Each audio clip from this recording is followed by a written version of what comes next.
आप्यायन्तु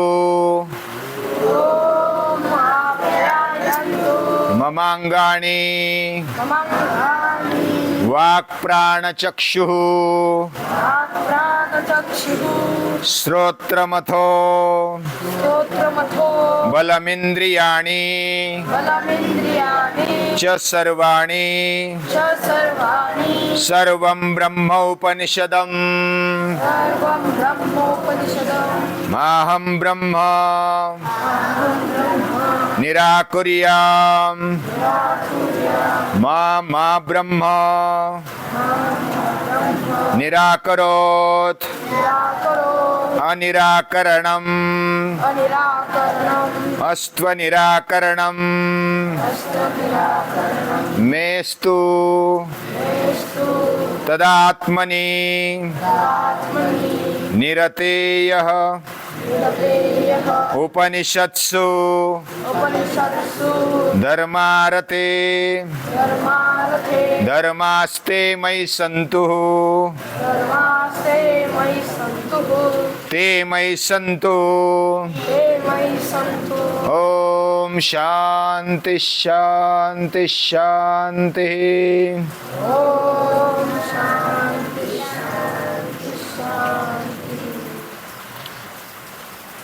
यह केनोपनिषद के पहले शांति पाठ गाया गया। केनोपनिषद ये सामवेद में से है। सामवेद में गायन है। सामवेद बहुत बड़ा था लेकिन बहुत सारा नष्ट हो गया और उसमें से कुछ 1000-2500 ऋचा ही अभी बची है। वो भी ऋग्वेद में से कुछ है और कुछ केनोपनिषद के, उसको तलावकार शाखा माना जाता है। तलावकार उपनिषद भी कोई बोलते हैं। और जैसा ईशावास्योपनिषद ये नाम पड़ा है वैसा केनोपनिषद ये नाम भी पड़ा है। यानी ईशावास्यमिदं सर्वम, ईशावास्योपनिषद की शुरुआत ही ईशावास्य शब्द से हुई। वैसे केनोपनिषद की शुरुआत भी केनेशितम पतति प्रेषितम मनः, तो केन से इसकी शुरुआत हो गई। केन मतलब बाय होम, यानी किससे, बाय व्हाट, कैसे। ऐसे अलग अलग तरीके से प्रश्न की शुरुआत कर दी है केनोपनिषद में। और जब कोई प्रश्न पूछा जाता है इसका मतलब चिकित्सा होती है, परीक्षा होती है। यानी हम प्रश्न पूछते हैं तो सामने वाले की परीक्षा भी होती है और हमारी खुद की भी परीक्षा होती है, क्योंकि हम जिज्ञासा के कारण प्रश्न पूछ रहे हैं। जिज्ञासा से ही पूछना चाहिए और तब हमारी जिज्ञासा पूर्ण होती है जब हम प्रश्न पूछते हैं। और जब सामने वाले को प्रश्न पूछा जाता है तो उसकी चिकित्सा होती है। चिकित्सा मतलब उसकी परीक्षा होती है। उसके पास उत्तर है क्या नहीं है, वह कितना गहरा है, वह कितना अभ्यासु है, कितना समझदार है, ये भी पता चलने लगता है। तो ये जो उपनिषद है वह चिकित्सात्मक है, संवादात्मक है। और चिकित्सा होनी चाहिए, खास करके सत्य की चिकित्सा तो होनी ही चाहिए, वो होती है। क्योंकि जो सत्य है उसकी उल्टी ज्यादा चिकित्सा होती है, जो सोना है उसकी ज्यादा परीक्षा होती है, क्योंकि वो महंगा है। कोई भी अलंकार महंगा अगर हम खरीदते हैं तो कितना जांचते हैं, कितनी परीक्षा कर लेते हैं, ये सही है क्या, गलत है, सच है क्या, झूठ है, ये बात हम परख के लेते हैं। वैसी सत्य की परीक्षा होती है। तो हमारे ऋषियों ने, मुनियों ने, महापुरुषों ने सत्य ढूंढा। अभी वो ऐसा नहीं बोलते कि हमने सत्य ढूंढा, हमें जो दिखाई दिया वह हमने लिख कर रखा। ऋषया मंत्र दृष्टा रहा, न तो करता रहा। यानी ऋषि ये मंत्र दृष्टा है, मंत्र को देखने वाले हैं। मंत्र यानी जो जिसका मनन करके हम तर जाते हैं, मननात्रायते असौ मंत्र, जो जिसके मनन से, जिसके अभ्यास से हमारा जीवन तर जाता है उसको मंत्र बोलते हैं। और वेदों के मंत्र होते हैं, उपनिषदों के मंत्र होते हैं, और ये मंत्र हमारे जीवन को तर ले जाते हैं, हमारी जीवन नौका को इस किनारे से उस किनारे तक ले जाते हैं, उसको मंत्र बोला जाता है। अभी इस शांति पाठ में अभी आगे केनोपनिषद शुरू होने वाला है, उसके पहले शांति पाठ है। शांति पाठ में ममांगानी, मेरे जो अंग है, अलग अलग अंग है, वह आप्यायन्तु, वह बलवान हो जाए, सुदृढ़ हो जाए। और ऐसे इंद्रिय हमारे जीवन विकास में पूरक रहे, सुदृढ़ बने, बलवान बने और हमारे लिए काम आ जाए, हमारे जीवन विकास में काम आ जाए। यानी ये जो प्रार्थना की है, इसका मतलब हमारे इंद्रिय, हमारा बल इधर उधर भटकता है, भटक सकता है, तो पहले तो उसको ठिकाने पर लाया जाए। हमारे शरीर का बल, इंद्रियों का बल इधर उधर तो नहीं जा रहा। जैसे बाढ़ का पानी आया और इधर उधर बह गया, संकट लेकर आ गया और बहुत सारा नाश कर गया, लेकिन वही पानी जब बूंद बूंद पेड़ को, पौधों को, धरनी को मिलता है तो धरनी, पृथ्वी सुजलाम सुफलाम हो जाती है। हमारे अंदर भी जो शक्ति है, बल है, जो शारीरिक बल है, इंद्रिय बल है, वह सभी योग्य दिशा में चला जाए, योग्य समय पर उसका काम, उसका कार्य हम करें।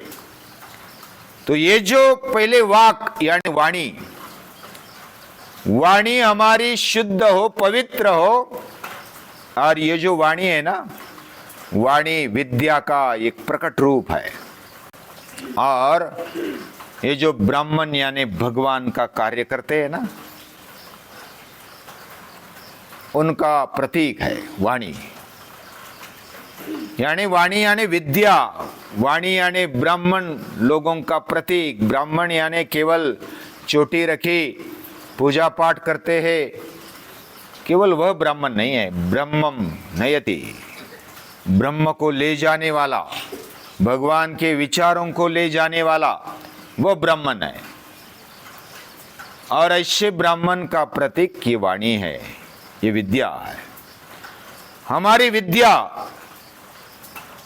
और हमारी बुद्धि ये सही उपयोग में आ जाए, वह विद्या वो हमारे विरुद्ध ना हो। ये जो उपनिषद में कहा गया वह ज्ञान है, वह ब्रह्म है, ब्रह्म उपनिषदम। यानी ये जो उपनिषद है, वेद है, वह ब्रह्म रूप है। ब्रह्म रूप यानी ज्ञान रूप है और व्यापक है। जैसे गुरुत्वाकर्षण ज्ञान है, हमने एक उदाहरण देखा था। तो गुरुत्वाकर्षण ज्ञान है, इसका मतलब वो किधर भी जाओ, करंजगांव में जाओ, नासिक में जाओ, दूसरे राज्य में जाओ या तो दूसरे देश में जाओ, पृथ्वी पर किधर भी जाओ, गुरुत्वाकर्षण है ही, वह सत्य है, वह व्यापक है, वह कभी बदल नहीं सकता। ये जो शक्ति है वह सत्य है। तो ये जो ब्रह्म है, वह ज्ञान है, वह सत्य है और वह सभी ओर है, वह हमारे विरुद्ध भी ना हो जाए, मेरे लिए विरुद्ध ना हो जाए और मैं उसके विरुद्ध ना हो जाऊं। ज्ञान भी हमारे विरुद्ध हो सकता है ना। हम जो ज्ञान पाते हैं, जब विद्या केवल भौतिक विद्या है, यानी कि केवल बाह्य रूप की विद्या जब हम ग्रहण करते हैं तो वो हमारे विरुद्ध हो सकती है। जैसे चप्पल निकाली कोई कंपनी ने, या तो कोई मोची है उसने चप्पल निकाली, सिलाई किसके लिए निकाली, किसके लिए बनाई, पाँव में पहनने के लिए। कोई उसको हाथ में लेकर अगर गाल में मार दे तो वही चप्पल है। अभी वही विद्या, चप्पल ये बनाई, बूट बनाया, लेकिन वो मारने के लिए उपयोग किया, युद्ध करने के लिए उपयोग किया। वही विद्या हमें काम भी आती है। चप्पल पहनते तो हम कांटों में, जंगलों में चले जाते, तो हम आराम से प्रवास कर सकते हैं और हमारा गंतव्य पर्वत पर भी जा सकते हैं। लेकिन वही चप्पल जब हम हाथ में लेकर किसी को मारते तो वह शस्त्र बन गया। यह विद्या भी ऐसी है कि उसका हम उपयोग अच्छी तरह से करते हैं। यानी केवल भौतिक विद्या का अभ्यास है तो वह विद्या हमारे जीवन में नाश कर सकती है, विनाश ला सकती है। यानी हमारे विरुद्ध कब होगी? जब मैं और मेरे जीवन के बारे में वह विद्या हमें बताती नहीं, तब तक वो ज्ञान नहीं।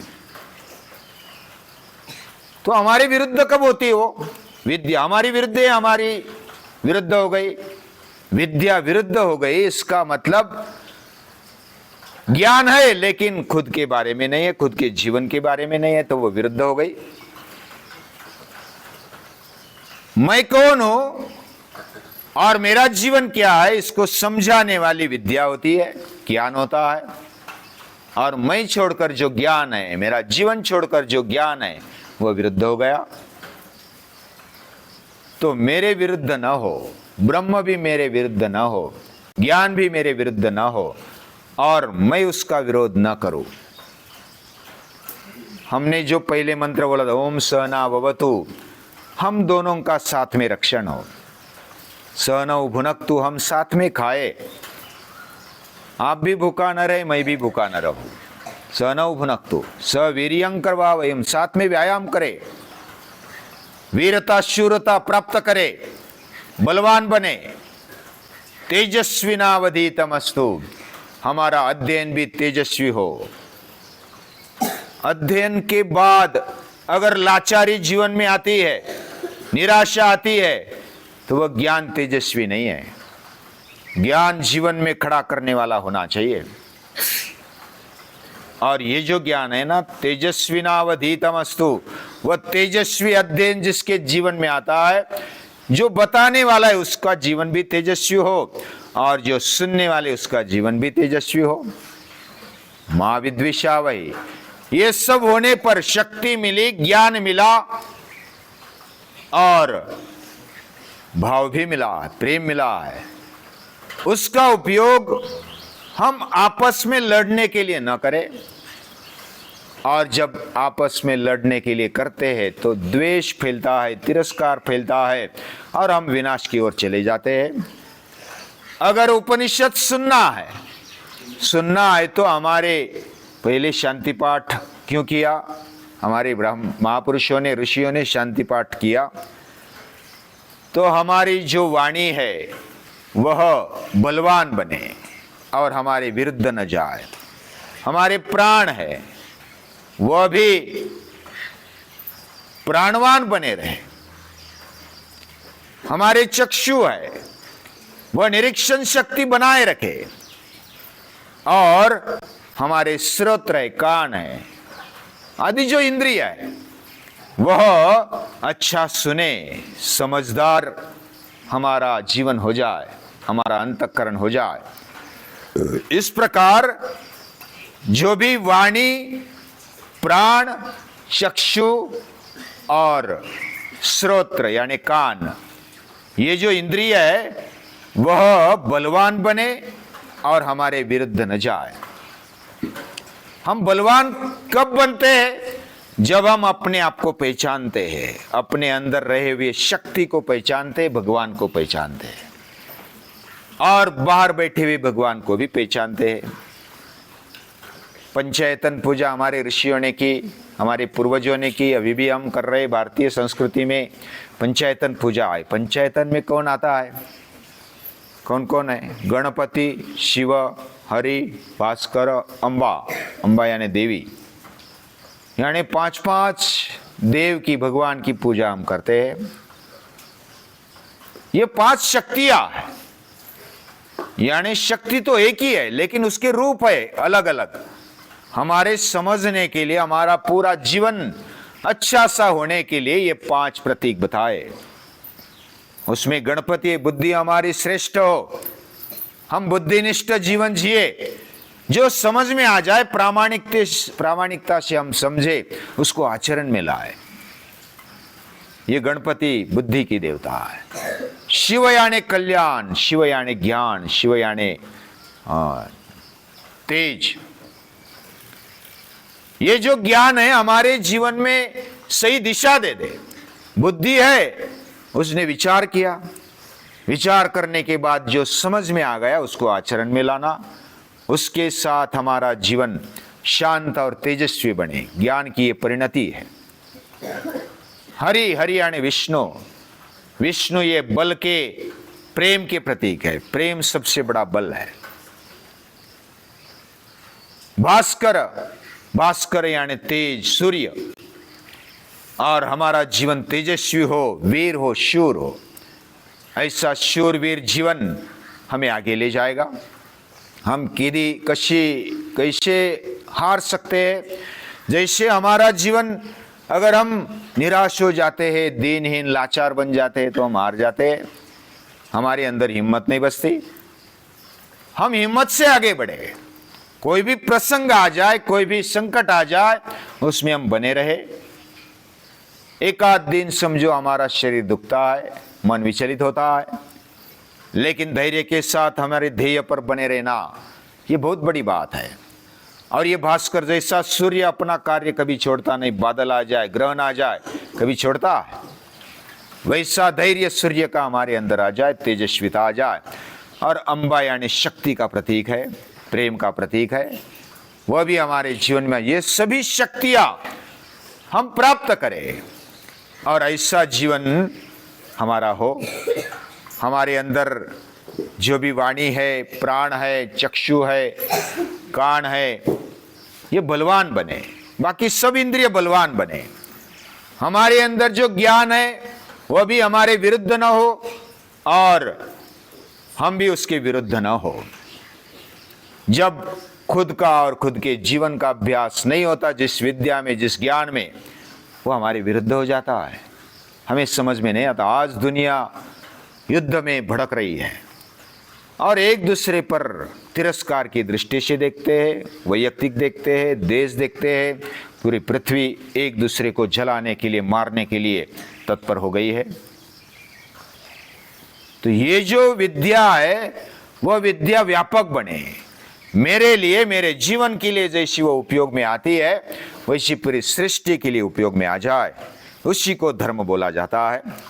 और आत्मनिरत ऐसी विद्या हो, यानी खुद में रम्मान होने वाली, खुद में आनंद देने वाली विद्या हो। अभ्यास से हमारा जीवन आनंदी बने और दूसरी बात, पूरा विश्व आनंदी बने। और वही धर्म है, वही उपनिषदों में दिया हुआ धर्म है, ज्ञान है। और वह ज्ञान प्राप्त करने की शक्ति हम में आ जाए, हमारा जीवन वैसा हो जाए। और 3 बार शांति शांति बोला, इसका मतलब क्या है? हमें आध्यात्मिक शांति मिले, हमें आधिदैविक शांति मिले और आदि भौतिक शांति मिले। ये डिटेल में जब हम आगे जाएंगे तब सुनेंगे। बहुत सारे शब्द आपको नए लगते होंगे, लेकिन इसको और डिटेल में जाएंगे, बाद में सुनेंगे। अभी फिलहाल तो हमारी शक्ति बढ़े, हमारी बुद्धि बढ़े और वो हमारे विरुद्ध न हो जाए। हम अपने आप को पहचानने के लिए इसकी आवश्यकता है। उपनिषद को नमस्कार करने के लिए भी इसकी आवश्यकता है। उसको नमस्कार है।